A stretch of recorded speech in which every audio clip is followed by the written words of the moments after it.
time, and I still think that. I may not agree with what they do with that intelligence, but once you were deployed, could you give us a short trail of how you ended up to Westchester University and your experience here since you got to Westchester University? well, after my deployment, I left Fort Knox shortly thereafter. I think we got back in November of 2007, and after our leave, etc., I got back there. I probably had 3 or 4 weeks of just killing time, and I was out by February 20th, so not very much time at all. And I went directly to Philadelphia, because that's where my wife's family is from, and I worked for her father, who had a concrete company here in Philadelphia. And then at about July, August of that year, which would have been 2008, I kind of had the overwhelming sense that I'm not going to do this forever. I can't do this. I don't want to, and so I decided to go back to school, and I quit working for him and applied to Westchester that August and was accepted for the spring of 2009 semester. My wife, she is a nurse, and so we weren't really sure how we were going to pay for it, but we just decided we'd take out loans and figure it out. So we did that, and then luckily the post 9/11 GI Bill came along, and so we were able to maintain what we're doing. Well, based on your experience, what insights can you offer to the rest of us to better understand the conflict overseas? Those of us who have not been overseas, who are merely citizens looking over and trying to figure it out. Yeah. I would caution anybody to speak in general terms. This is how it is. Iraq is, or American military in Iraq is this. I think it's specific to the province of Iraq. I think it's specific to the battalion, the platoon, the squad. And that means, how's the war going was a pretty common question.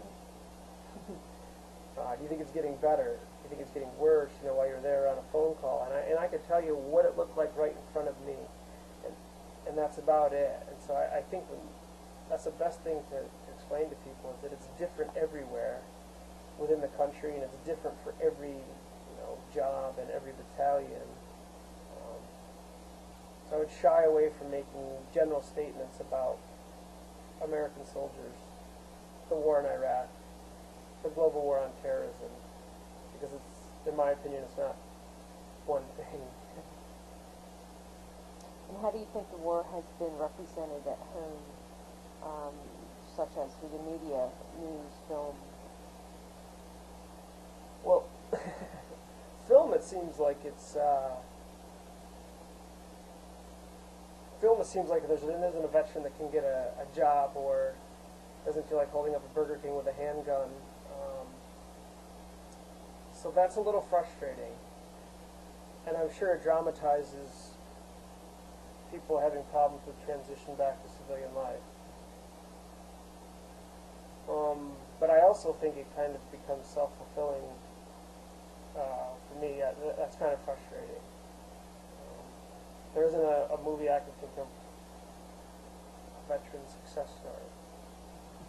So that's a little frustrating. War specific to the movie, or a movie specific to the war, kind of neither here nor there on them, but the veteran not much movies. accuracy? The Hollywood version rather than a... Well, not to get specific, I thought a couple of them, like The Hurt Locker, I thought it accurately represented the feeling, the tense, constant, constant tension. Now, would you ever have 3 guys running around in the dark? No. But the feeling of what they were doing, what he was doing, I thought was pretty real. And if that's what you're going for, to recreate a sense of it, I thought that was pretty impressive. But outside of that, I didn't. maybe I haven't seen enough, but I haven't seen one that I thought did that. And how about the news? Do you think the news reporting is more fantastic? Do you think they're going for reaction? Do you think they're being reporting accurate information? What's your sense of that? Accurate information, yes, because I assume that it is accurate. Do I think it's skewed in one way or released when it's supposed to be released? And yeah, I do, but I think it's accurate when it is released, or accurate as they know it to be. Skewed? Yeah, I mean, I think everyone feels like it's, or I shouldn't say everyone, I do feel like it's skewed. I mean, skewed which way? It would depend on the station. But I do think it's skewed. But mostly I would say that it's insufficient. Because you just feel like, I mean, maybe it's just me because it's my particular topic of interest, but I just feel like it's sometimes buried behind some reality star who's doing something strange. Right. So, and what are your plans now? Now that you've returned, you're at Westchester as a full-time student? I am. And what are your long-term goals and short-term goals?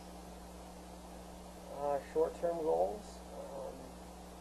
We just had a daughter on the 12th of July, so thank you. We're enjoying her. And to finish my bachelor's degree with history with an education certificate. And then long-term goals are to teach on some level and to write something that someone would read, maybe even pay to read. And to be involved with Veterans Affairs? Yeah, Veterans Affairs or military affairs, or to teach history or military history, and to write whether about veterans experience or military experience in general. Oh, wonderful. Well, Lawrence, we thank you very much for your time and your contribution to this program. And this concludes our interview with Lawrence Davidson. We thank you for your participation in Soldiers to Scholars.